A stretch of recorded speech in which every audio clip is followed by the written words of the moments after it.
গরমের থেকে তৃপ্তি পেতে জল জরুরি। ঠিক সেই সময় যদি তরমুজ দেওয়া হয় ব্যাপারটা মন্দ হয় না।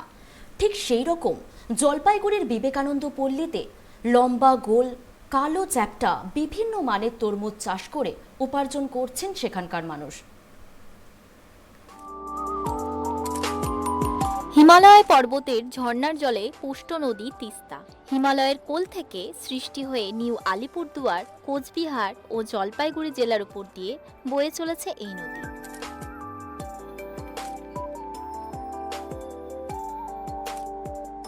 পাহাড়ের কোলে সৃষ্টি বলে এই নদীর জলের গতি ও প্রকৃতি পাহাড়ের উপর নির্ভরশীল। পাহাড়ে বৃষ্টি হলে তিস্তা নদীর জলের প্লাবন ব্যাপক বেড়ে যায়। অনেক সময় পাহাড়ে অধিক পরিমাণ বৃষ্টি হওয়ার ফলে তিস্তা নদীর উপকূলবর্তী এলাকায় বন্যা দেখা দেয়। ফলে এই নদীতে 3 থেকে 4 মাস জল থাকে। বছরের বাকি সময় এই নদীর জল শুকিয়ে যায়। ফলে নদীর উপকূলবর্তী এলাকায় ব্যাপক বালির চর পড়ে। শীতকাল থেকেই এই বালির চর পড়তে শুরু করে এবং এই বালির চরের আশায় বসে থাকে এলাকার চাষিরা। থাকে তোমার হলো বৈশাখ মাসের অর্ধাবধির মধ্যে শেষ হয়ে যাবে। আমাদের চাহিদাটা প্রচণ্ড চাহিদা।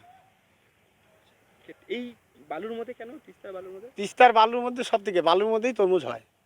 এবার তো বাজারে যাচ্ছে 40 টাকা কেজি, খবর পাচ্ছি। এখন আমাদের তো পাইকারি দিবে, আমরা গাড়ি হিসাবে দিই, আমাদের একটু কম।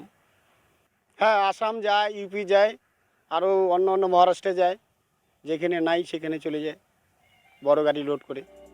এই এলাকায় চাষিরা এই নদীর উপরে জীবনযাপন করে। তার কারণ নদীর চরে চাষাবাদ করে চলে তাদের সংসার। সময়ের সাথে বিভিন্ন ধরনের সবজি এবং বালুর মধ্যে যেসব ফল হয় সেই সব ফল এখানে চাষ করে স্থায়ী বাসিন্দারা।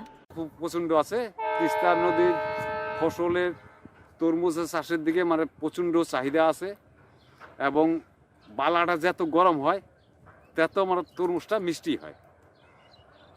এই কারণেই মানে তিস্তার বালার মধ্যে এই সমস্ত জিনিসগুলো চাষ করতে লাগে। চাহিদা কিরকম? চাহিদা আছে।